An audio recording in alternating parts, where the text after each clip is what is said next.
Olá, oitavo ano, sejam bem-vindos a mais essa aula de História. Eu sou a professora Janaína Jardim, esse é o meu sinal. Bom, fazer uma rápida audiodescrição, eu sou uma mulher parda, o meu cabelo é vermelho, encaracolado assim na altura do ombro.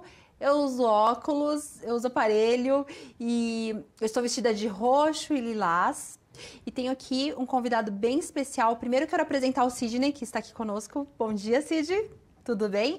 Nós temos aqui o Cid nos acompanhando nas Libras. E tenho dois convidados bem importantes para essa aula de hoje, que é uma aula especial, né, do Dia da Consciência Negra. Primeiro eu quero apresentar aqui o meu colega de trabalho. Bom dia, pro Mauro. Bom dia, Janaína. Obrigado pelo importante, porque eu não sabia que eu era tão importante assim. Isso é muito importante, pô. Nossa, é um prazer estar aqui com vocês, alunos do oitavo ano. Nessa aula interessante hoje, a aula especial, né? É verdade, é uma aula que a gente vai falar sobre a importância da consciência negra. Uhum. Pro Mauro, faça sua audiodescrição para os nossos alunos Ai, vamos lá. Eu sou um professor preto, né? Tenho uma estatura mediana aí, alto, mais ou menos. Estou vestido com a camiseta cinza, tá escrito Black Panther.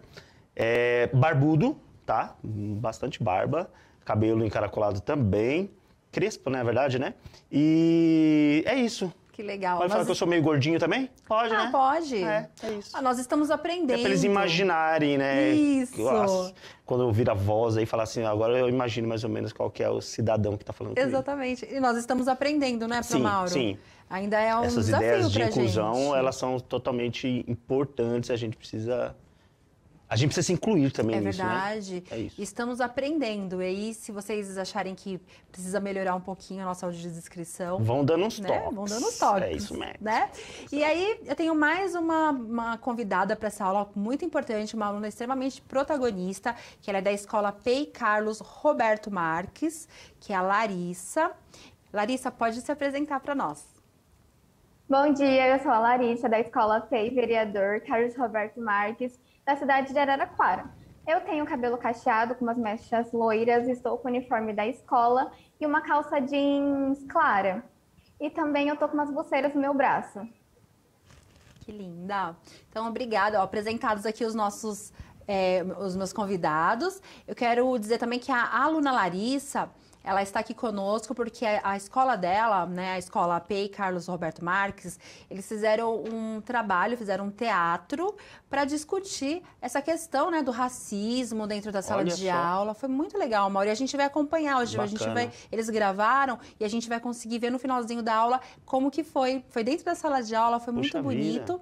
E eu quero agradecer a professora Meire e também a toda a gestão da escola que gravaram esse teatro, mandaram para nós. A professora Meire, ela sempre faz trabalhos muito pontuais em relação à pauta antirracista e nós vamos mostrar tudo isso hoje. Eu vou colocar então na tela o tema da nossa aula, né? Que é essa aula especial sobre a consciência negra e o nosso objetivo. Nós vamos discutir a importância do Dia da Consciência Negra para a disseminação de uma cultura antirracista na sociedade, a valorização da história partindo do olhar aos reinos africanos, remontando aspectos da antiguidade desses povos. E assim, né? Sempre que a gente fala em história, né, pro Mauro? A gente fala de história, falamos sobre africanos, África. Então, nós temos duas grandes referências, ou é Egito ou escravidão aqui na América. Sim. E hoje eu vou mostrar para vocês alguns reinos, né, da antiguidade lá da África. Eu não vou mostrar muitos, né, mas vou mostrar dois reinos da antiguidade da África para vocês verem, oitavo ano, que na África, muito antes da chegada do europeu, já existia uma história acontecendo. Então, nós temos a África na antiguidade, nós temos também, eu até vou fazer uma pergunta aqui para o Mauro. Mauro, vamos lá. Quem que você acha que é o homem mais rico do mundo, da história, assim, que na história não existe um homem mais rico que ele? Puxa vida, eu não sei. sei. Ideia, assim? Eu fiz uma pesquisa, Mauro, que até eu vou confessar que eu também não sabia. Na história, no geral, história desde toda, assim, que é um homem mais rico. Desde que o homem é homem. Desde que o homem é homem. Caramba. Desde que o ouro tem valor de ouro. Olha só, peso não sei. de ouro. Não sei quem é. Então, e aí fazendo uma pesquisa, eu descobri que é Mansa Musa. Mansa Musa, ele foi imperador de Mali, né, do Império de Mali, no século XIV, e até as revistas de econômicas, né, de fóruns econômicos, elas falam, né, que ele é o homem mais rico da história, que não vai haver na história um homem tão rico quanto ele. Caramba. Ele é um homem africano, ele foi um homem, né, um imperador africano. Então, isso já para tirar esse estigma, né, que na África só existe pobreza e miséria. Então, nós precisamos entender que existe uma história da África muito antes dos homens brancos. E aí, eu queria perguntar assim, porque, a nossa narrativa, ela mudou também, Sim. né? Nós temos a Lei 10.639, que institui nas escolas a história da África, né? Escolas públicas e particulares. Sim. E junto com isso, tem todo um movimento também de alteração, de mudanças, né? Sim. Na nossa narrativa histórica. E aí eu estava conversando com o Pro Mauro, porque assim, nós não falamos mais escravos, nós falamos escravizados, que até é um termo que foi pensado pelo professor Kabengele Munanga. Mas aí eu queria entender, assim, do ponto de vista da língua portuguesa, né? Por que essa mudança e qual que é o significado dela, assim? Por que a gente fala? Muito importante. Não, muito importante, Pro. E a pergunta é pertinentíssima, porque primeiro que a gente está falando de língua, né? Língua, ela é dinâmica, né? A língua, ela não é uma coisa estática. Então, ela se modifica conforme os elementos, né? As pessoas que a usam vão convivendo. Então, o contexto de convivência, o tempo em que a pessoa está situada, toda essa situação, ela modifica a língua, então a língua vai se adaptando. E uma das coisas que fez a língua se adaptar nesse caso é o que você falou, né? Tanto os movimentos, né, que foram se afirmando, quanto a questão da lei. Então, quando a gente fala, por exemplo, escravos, né, e a gente trata o negro como escravo, de certa forma, o significado da palavra, né, como um substantivo, tenta traduzir ali, talvez, que a pessoa já tem inerente a ela, né, a ideia de ser escravo. Então, é como se o negro... E aí vai afirmar muito daquela coisa do racismo científico, né? Que existia, de que o negro já tinha esse gene, que era próprio do gene dele, era genético, né? O tamanho do crânio era pequeno, então ele era escravo mesmo porque ele nasceu para ser escravo. E quando a gente começou a trazer essa ideia do escravizado, foi exatamente para mostrar que, na verdade, não é isso, é uma narrativa mentirosa. O escravizado quer dizer que o negro ele foi submetido a isso, né? O preto ele foi submetido a isso. Então você já começou sua aula dizendo que houve uma história antes riquíssima, né? Antes da escravidão. Então o escravizado quer dizer o povo foi atacado, eles foram submetidos, eles foram tirados do seu lugar e levados para outro como escravos, mas escravizados, né? Então, o escravizado, ele dá essa ideia. Então, é importante essa narrativa, embora tenha gente que fale assim, nossa, que besteira e tal, não faz a menor diferença. Faz muita diferença. Faz muita diferença. Principalmente para a comunidade preta, né? Porque ela está verificando a sua história sendo ali analisada. Então, falar escravo, isso aconteceu também com o índio, indígena, né? Então, Sim. a gente tem essa coisa. Então, a simples palavra, a diferença da palavra traz muito significado, tá? Então, não há escravo porque a pessoa não nasceu escrava, a pessoa não é escrava por natureza. Alguém escravizou, alguém cometeu um crime. Até para evidenciar isso, né, Pro? Que alguém cometeu um crime. Exatamente. Um crime, pessoas cometeram um crime contra outras pessoas, contra outra raça. Então, eles foram escravizados. Nossa, essa é a diferença. Que bonito, né? Quando a gente consegue fazer essa interdisciplinaridade, né? Porque em história eu já sabia que existia esse termo, né? Escravizado, mas agora o professor Mauro explicando, fica assim, vê se está correto, Pro Mauro. Então, quando eu digo escravo, é como se eu estivesse afirmando que aquilo é uma condição natural daquele grupo. É um substantivo, é um nome, né? Então, por exemplo, tem substância, né? É uma característica inata. Né, seria do indivíduo. E quando eu falo escravizado, é uma característica que foi imposta, né? É um adjetivo. Então, foi imposta. Então, isso faz toda a diferença, né? Toda a diferença. Até porque existe a resistência, né? Exatamente. Sempre aí houve, abre né? espaço para as outras narrativas que elas são ocultadas exatamente porque as pessoas simplificam demais. Então, o cara era escravo, pronto, acabou aí. Não, não era escravo, ele era um escravizado. Tem um ele processo lutou, histórico, tem toda uma né? história, tem todo um crime que foi cometido, tem todo Então, tem que se discutir tudo isso aí.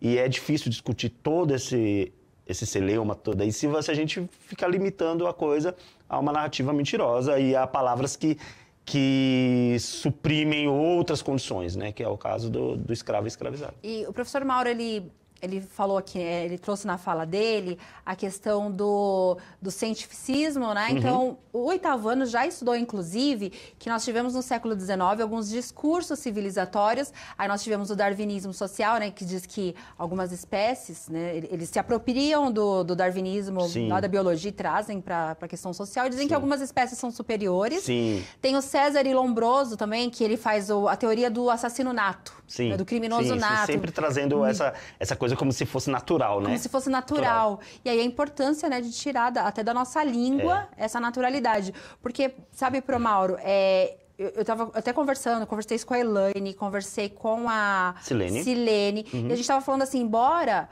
eu sou uma mulher afrodescendente, né? Eu me identifico como uma mulher afrodescendente, embora nós estamos sempre estudando, lendo os autores, já ele vai mostrar um autor negro muito importante.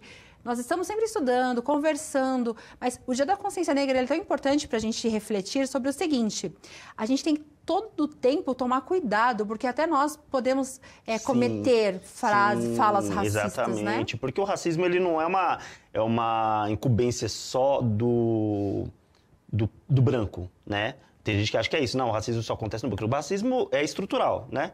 Então, nós mesmos, como pessoas pretas, pessoas que têm descendência que é afrodescendente, nós mesmos podemos cometer o ato do racismo porque já está na estrutura. Então, nosso sistema, isso é uma coisa que já está incutida na nossa criação, no nosso sistema de trabalho. Então, assim, tomar cuidado para que essas desconstruções sejam efetivadas, porque é preciso que essas narrativas sejam desconstruídas, porque só assim vai se dar realmente uma liberdade. Enquanto essas narrativas continuarem sendo propagadas e perpetuadas, a gente não tem aí um antirracismo de verdade. Efetivo, né? Olha só, eu vou trazer uma questão para o chat para vocês entrarem conosco, né? Nesse debate. Esse debate muito importante. Eu vou colocar na tela, dar uma olhadinha. Olha lá, por que existe o Dia da Consciência Negra? E aí eu vou dar 1 minuto para que o chat também participe dessa conversa, traga contribuições e nome do aluno, nome da escola, porque para nós é um prazer sempre ler o nome de vocês aqui e prestigiá-los. 1 minuto.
Muito bom, professora.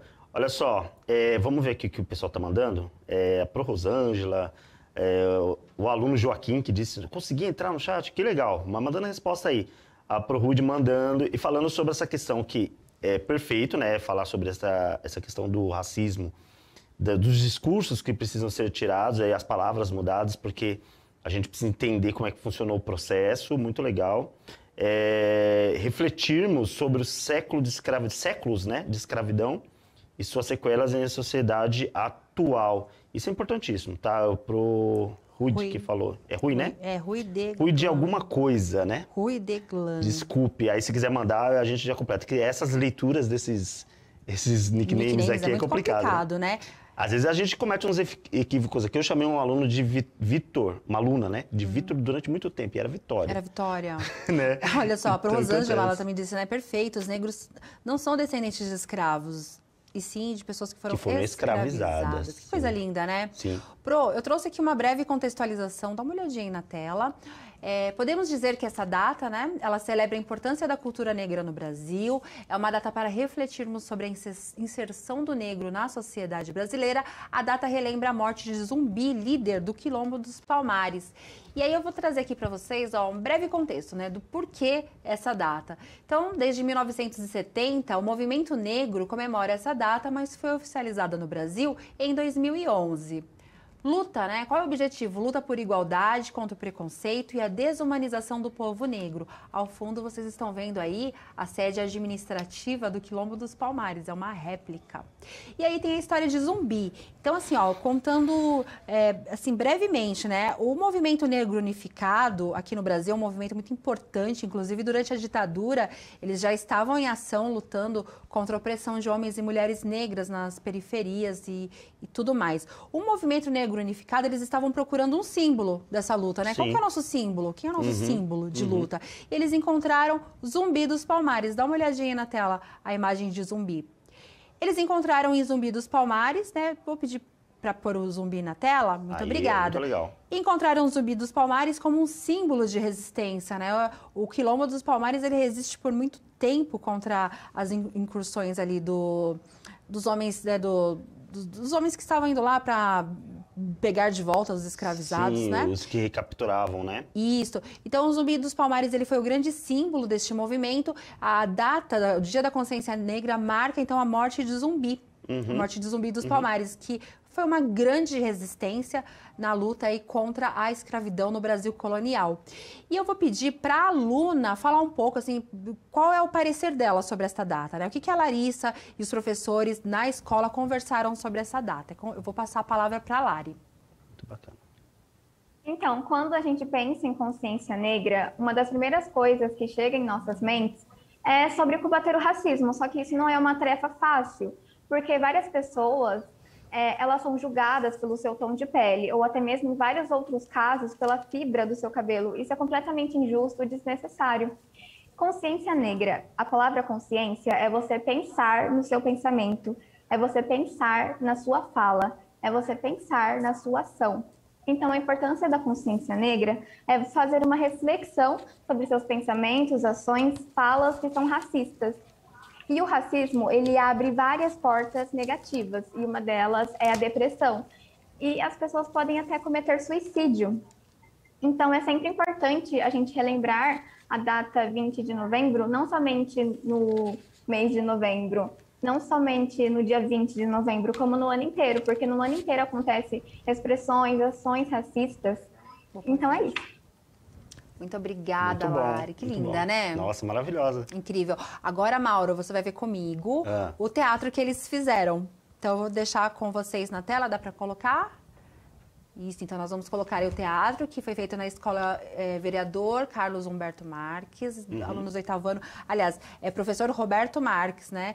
E foi feito pela aluna, aliás, pela professora Meire, com os alunos todos ali da sala. Vamos, então, assistir. Vamos lá. O Dia da Consciência Negra é comemorado no dia 20 de novembro. Nesse dia, juntam ações para lutar contra o racismo. É muito importante lutarmos contra o racismo, injúria racial, diferença, preconceito e desigualdade social. A data faz referência à morte de uma liderança para o movimento negro brasileiro. Bom dia, pessoal, tudo bem? Bom dia! Oi, pessoal, na aula de hoje eu preciso que vocês se organizem em grupo de 4 alunos, mantendo o distanciamento, que nós vamos trabalhar hoje o tema consciência negra, ok? Maria, esse tema da consciência negra é muito bom, porque nós somos julgados pela nossa cor. Você acha mesmo que aqueles negros merecem estar à nossa volta? Pessoas do tipo dela não merecem participar do nosso grupo. Nem tudo são flores. Mesmo tendo pessoas que têm os olhos de gente preconceituosa, ainda persistem em errar. Consciência Negra é um movimento muito importante. Há anos estamos tentando lutar por essa causa.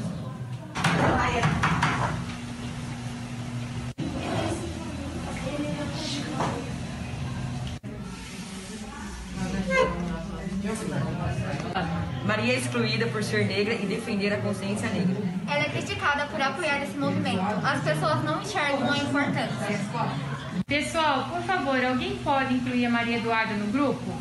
Ah, professora, ela sempre falando sobre a consciência professora. Grupo do Miguel, por favor, acolham a Maria Eduarda. Tá bom. Esses dias nós vimos consideração sobre o racismo. Agora eu entendo como a consciência negra é importante. A Maria Eduarda sempre tentando nos avisar. Nossa, gente. Querem um ato de racismo acontecer. A consciência negra foi criada justamente para combater o racismo. Atos racistas prejudicam o psicológico. Isso pode levar até a depressão. Diga não ao racismo. Maravilha, né? Nossa, maravilhado. Lindo, Gente, né? coisa linda. Agora, Pro, eu vou mostrar pra você, então, coloca na tela pra mim, por gentileza. Pode pôr na tela? Obrigada, Ivan. Ó, a história dos povos africanos começa muito antes da escravização nas Américas. Sim, E eu vou que é o que provar. você estava falando lá no começo, né? Olha que legal. Exatamente, ó. Berço da humanidade, Lucy, né? Ela é uma Australopithecus afarensis, 3 milhões de anos. Então, a África ela é o berço da humanidade. O hominídeo mais antigo está lá, né? Somos todos, né, da África. E aí eu vou mostrar um pouquinho da antiguidade africana para vocês. O reino Kush, inclusive, vocês estão vendo aí imagens dos faraós negros da 25ª dinastia. Eles foram faraós do Egito. E o reino Kush, ele tem aqui as pirâmides de Meroé, que inclusive é um patrimônio da humanidade da Unesco. Era um povo extremamente comerciante, eles eram um povo muito rico, tinha muito ouro. Reino Aksum, esse é bem interessante, porque olha isso, aqui você está vendo a parte de cima da igreja, certo? É uma igreja que era esculpida. Não dá nem para acreditar que é muito foi lindo. feito por mãos humanas, né? Olha que coisa linda. É muito lindo. E foi esculpido por mãos humanas africanas na antiguidade. Sim. Esse Império Aksum é um império muito rico também. E esse império, inclusive, eles tinham uma tendência assim, a respeitar as diversas religiões porque eles eram comerciantes. Por último, eu vou mostrar assim, o mais conhecido, né, que é Egito, os três, né? O Quéops, Kefren e Miquerinos. Isso, Quéops, Kefren e Miquerinos, as pirâmides do Egito. E para lembrar que existiu uma antiguidade, né? A África ela tem uma história antiga, inclusive, oitavo ano, nós temos no 6º ano as aulas completas sobre esses dois impérios da antiguidade, está completo lá no repositório. E também temos as aulas sobre o Egito, para mostrar para vocês que existe sim uma história muito anterior à escravidão. A gente pode retomar até os mouros, né? No norte da África ali. Perfeito, o Império Mali. Isso. Tem vários impérios. Inclusive, o professor Anderson, nas eletivas, ele tratou também dos impérios africanos. Sim. E aí eu vou aproveitar que nós temos ainda 3 minutos. Eu quero que a aluna, a Larissa, ela fale um pouco também, né, sobre a inspiração da sala de aula de ter feito essa peça. Vou passar a palavra para a Lari. Era a Semana da Consciência Negra. E eu tive a ideia de fazer um teatro com falas e cenas curtas. E a gente se juntou em alguns alunos e a gente começou a escrever o roteiro. A gente desejou colocar no teatro 3 tópicos. O primeiro era transmitir que as pessoas negras são discriminadas pela sua cor e também pelas suas falas que são antirracistas. O segundo, ele também transmite que não é necessário uma pessoa que você convive, uma pessoa que você gosta, que sofra um ato de racismo. Para você entender como é muito desnecessário, como aqueles apelidos, expressões, não precisa ser utilizado. E também o último, a influência que a aluna Bianca, ela deu para os outros alunos, porque ela falou que ela não queria a aluna Maria Eduarda em seu grupo, e os outros estudantes do seu grupo, ela falou, eles foram influenciados por ela, e eles não tiveram voz para rebater, para argumentar, sem que eles peguem as características das outras pessoas para tentar vencer esses argumentos. E finalizando, foram esses 3 tópicos principais que a gente quis transmitir no nosso teatro. Muito bom. Legal, né? Eu vou passar a palavra para o professor Mauro. Vai passar a palavra para mim? Vou. Vamos lá, então. Eu achei super interessante, porque eles simularam uma situação de sala de aula que é bem comum, não é nada inventado. Eu trouxe aqui o livro do Silvio Almeida, né? Que aí vocês podem até olhar mais de perto. Um dos escritores contemporâneos que tem falado muito sobre o racismo estrutural, né? Inclusive o nome do livro é Racismo Estrutural. Então, trabalhar toda essa ideia de que o racismo não é uma coisa localizada, não é pontual, ele existe na nossa convivência, no sistema político, no sistema institucional, que vem desde a época da abolição da escravatura, né? Como que se deu o acolhimento ou não acolhimento ao preto, né? Que foi largado à própria sorte, e todo o sistema que vem sendo gerado desde lá até hoje, que vem colocando o preto sempre à margem de todas as outras situações, e a gente tem que estar sempre se reafirmando, sempre buscando se colocar e se posicionar. Então, eu achei muito legal. Trouxe também aqui uma lista, viu, Janaína? Eu vou falar bem rapidinho, né? Claro. A Maria Firmina dos Reis, que foi considerada a primeira romancista negra brasileira lá do começo do século XX. Carolina Maria de Jesus, todo mundo conhece. Lima Barreto, Conceição Evaristo, Silvio de Almeida, Djamila Ribeiro, que o pessoal também conhece. O Itamar, que ganhou o prêmio Jabuti pelo livro Torto Arado. Aí sem falar de Machado de Assis, Luiz Gama, Racionais MCs, que tá até na Unicamp o livro deles, né? Então, assim, tem muita coisa aí que a gente tá vendo no preto começando a se posicionar, mas a luta continua e a gente tem que... Isso aí, a luta continua e nós temos que ir, né? Muito obrigada, Larissa, muito obrigada, eu não gosto desse reloginho doido, Nem porque... eu começo a ir embora, eu queria ficar mais um pouquinho aqui, Mauro. Também queria. Mas avaliem a nossa aula, o que vocês gostaram, pontuem, o que não gostaram também, pontuem. Muito obrigada a todos que estiveram aqui no chat, nós vamos ler todos os recadinhos de vocês. Obrigada, Mauro. Eu que agradeço, foi um prazeraço. O prazer foi todo nosso e tchau, tchau. Valeu, gente.